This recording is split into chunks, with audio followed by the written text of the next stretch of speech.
돼요. 배고파 밥 줘.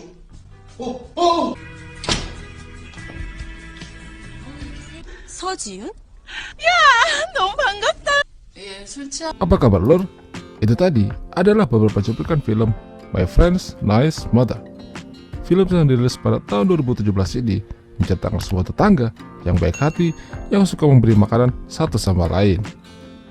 Film bermula saat seorang anak dan ibunya yang baru saja pindah rumah. Kita sebut saja Tante Yuni dan si Dodol. Mereka pindah ke rumah itu karena ibunya Dodol baru saja naik jabatan dan membeli sebuah rumah di situ. Si Dodol cukup senang bisa berada di rumah itu karena rumahnya jauh lebih besar dibanding rumahnya dahulu. Si Dodol dan ibunya ditinggalkan ayahnya sejak kecil karena meninggal karena kecelakaan. Dan dia masih berstatus pelajar. Dia menyuruh ibunya untuk mencari laki-laki pengganti, tapi ibunya masih senang dengan hidupnya yang sekarang. Apalagi karirnya sedang lagi bagus-bagusnya. Karena mereka baru pindahan, ibunya berencana memberikan makanan pada tetangga sebelahnya sebagai perkenalan.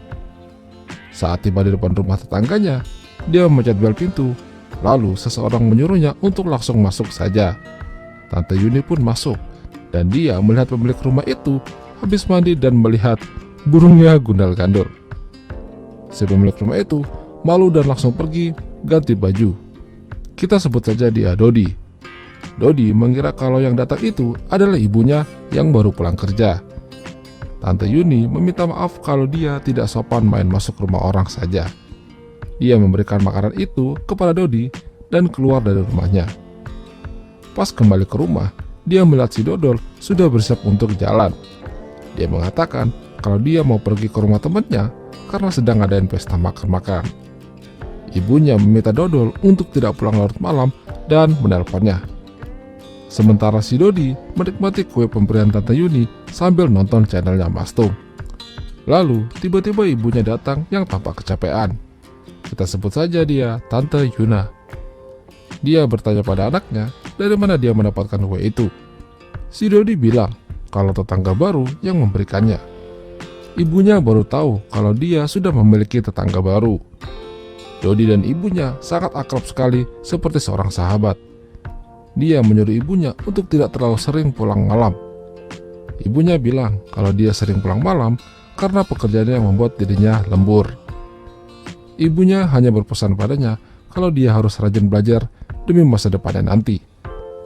Dan seperti kebanyakan anak lainnya yang suka menggampangkan urusan sekolah. Saat asik ngobrol, Tante Yuna ditelepon seseorang yang membuat dirinya senyum-senyum sendiri. Sepertinya orang yang ia sukai atau gebetannya. Dodi dan ibunya juga tidak memiliki ayah. Mereka ditinggal pergi ayahnya sejak kecil. Pagi harinya, si Tante Yuni bersiap untuk berangkat ke kantor. Dia melihat si Dodol masih rebahan di kasur dan belum juga mandi untuk ke sekolah. Si Dodol bilang kalau dia lagi malas ke sekolah karena masih capek pindahan rumah kemarin. Akhirnya, dia meminta uang jajan sebelum ibunya pergi ke kantor. Tak lama setelah itu, Tante Yuna datang ke rumah Dodol untuk memberikan makanan juga. Dia memencet-pencet tombol pintu, tapi tidak ada yang nyahut. Akhirnya, dia masuk aja dan melihat si Dodol lagi rebahan di kursi dengan burungnya yang bangun. Tante Yuna yang melihat itu malu-malu tapi kelihatan mau. Dia berkali-kali mengatakan permisi sampai akhirnya si Dodol terbangun. Tante Yuna lalu memperkenalkan dirinya dan ingin membalas kebaikan ibunya Dodol dengan memberinya makanan untuknya. Si Dodol berterima kasih padanya, dan Tante Yuna curi-curi pandang melihat burung Dodol yang masih bangun. Dengan cepat, si Dodol menutupinya dengan kakinya. Tante Yuna cuma tersenyum-senyum dan pamit untuk pulang. Si Dodol lanjut tidur lagi, lalu tiba-tiba Tante Yuna datang lagi dengan bajunya yang baru. Dia mengatakan kalau dia khawatir dengan si Dodol karena tidak ada yang membuatkan makanan padanya malam hari begini. Si Dodol bilang kalau dia sudah terbiasa menunggu ibunya pulang kerja sampai malam. Tante Yuna menawarkan pijat pada si Dodol dan membuka paksa bajunya.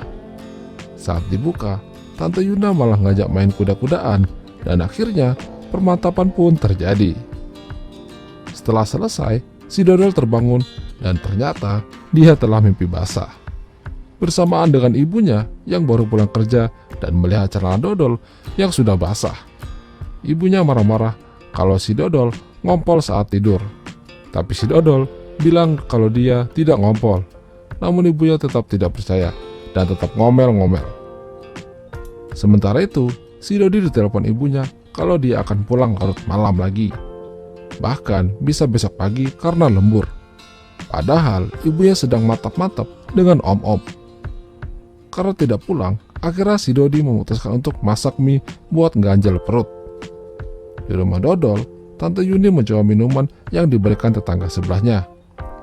Dia menyukainya dan berencana untuk memberikan lagi makanan untuk keluarga si Dodi. Dia memberikan makanan pada Dodi yang kebetulan sedang kelaparan.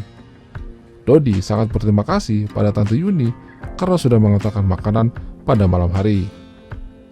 Karena ibunya Dodi tidak di rumah, dia mengajak Tante Yuni untuk menemaninya makan bersama di rumahnya. Si Dodi sangat menyukai makanan Tante Yuni. Tante Yuni memutuskan untuk menunggu Dodi selesai makan di ruang tamu. Setelah selesai, si Dodi mengantarkan piringnya untuk Tante Yuni. Tapi tiba-tiba Tante Yuni merasa kepalanya pusing dan akhirnya rebahan di sofa. Si Dodi panik dan mencoba ngipasin Tante Yuni dengan tangannya. Karena kepanasan, Tante Yuni membuka semua pakaiannya dan menyuruh Dodi untuk meniup-niup bagian dadanya. Karena tidak tahan iman, akhirnya si Dodi langsung menggasak Tante Yuni dan permantapan pun terjadi lagi. Esoknya, Tante Yuni dan Yuna berpapasan di depan rumah.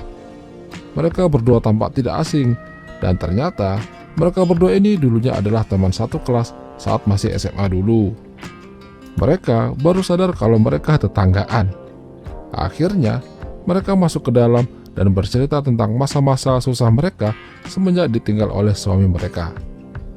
Mereka bercerita kalau sampai saat ini belum ada lelaki pengganti yang bisa menemani hidupnya, terutama Tante Yuni. Berbeda dengan Tante Yuna, dia lebih menikmati hidupnya daripada harus mikirin nikah lagi. Karena belum puas ngeluarin nostalgia, mereka akhirnya ngadain minum bareng di rumah Tante Yuni. Si Dodol dan Dodi akhirnya berkenalan satu sama lain. Mereka juga sama-sama masih berstatus pelajar. Karena keasikan minum-minum, Tante Yuni dan si Dodol akhirnya jadi teler. Tante Yuni meminta si Dodi untuk mengantar Dodol ke kamarnya karena terlalu teler. Setelah mengantar Dodol, dia minta izin sama ibunya untuk jalan ke rumah temannya. Tapi dia malah ke kamar Tante Yuni dan mengajaknya untuk mantap-mantap. Dodol bilang kalau dia suka sama Tante Yuni dan lanjut permantapan.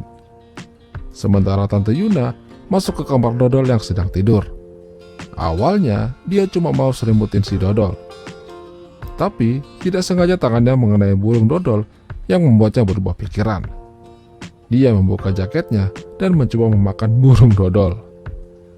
Dodol terbangun dan melihat Tante Yuni bersiap menggasaknya. Bukannya takut, si Dodol malah menyuruh Tante Yuna untuk meneruskan aksinya. Dan akhirnya, Perang Dunia Kelima terjadi dalam satu rumah. Hari-hari telah berlalu. Mereka semua semakin akrab dan berencana untuk pergi liburan masing-masing. Dan uniknya, mereka bertukar anak sementara saat liburan. Si Dodol dengan Tante Yuna dan si Dodi dengan Tante Yuni. Dan akhirnya, film pun berakhir. Itulah tadi alur cerita film My Friend's Nice Mother. Jika kalian suka dengan video ini, jangan lupa tinggalkan like dan 너무 반갑다. sampai jumpa. 술 취하면 잠들어.